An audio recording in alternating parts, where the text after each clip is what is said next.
Hello everyone, welcome to my পুজোর shopping blog. আশা করছি তোমরা সবাই ভালো আছো। প্রথমেই বলে রাখি আমার গলার ভয়েসটাকে একটু ইগনোর করো, বিকজ গলা বসে গেছে। চলে এসেছি আমি পুজোর শপিং করতে, আর এবছর অনেক দেরি হয়ে গেছে আমার শপিং করতে। এসপ্ল্যানেডের শ্রীরামে এসেছিলাম প্রথমে, আর শ্রীরামে এত সুন্দর করে সাজিয়েছে যে কি বলবো তোমাদের। শ্রীরাম বা সিমপার্ক মল, আমি এই দুটো জায়গা থেকেই কেনাকাটা করি প্রতি বছর। আমার টোটাল 5টা জামা কাপড় হয়েছে, 4টে জিন্স, 4টে টপ, একটা 3 পিসের সেট। আর অবশ্যই অষ্টমীর অঞ্জলিতে তো পরবো শাড়ি। দেখো, শাড়িটা কিন্তু আমি কিনিনি, আমার মা কিনেছে, তো সেখান থেকে আমাকে একটা জাস্ট পরার জন্য দেবে। আমার কেনাকাটা করার পর আমার 2 মাসির জন্য সালোয়ার সেট কেনা হলো।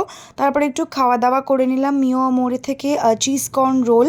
আমাকে মাসি খাইয়ে দিচ্ছিলো যেহেতু ব্যাগগুলো আমার হাতে ছিল। তারপর খেয়েছিলাম পাপড়ি চাট। আর শপিং করতে করতে বেজে গেছিলো রাত 10টা। তো যাই হোক, ভিডিওটা ভালো লাগলে সাবস্ক্রাইব করতে ভুলো না। দেখা হচ্ছে নেক্সট ব্লগে।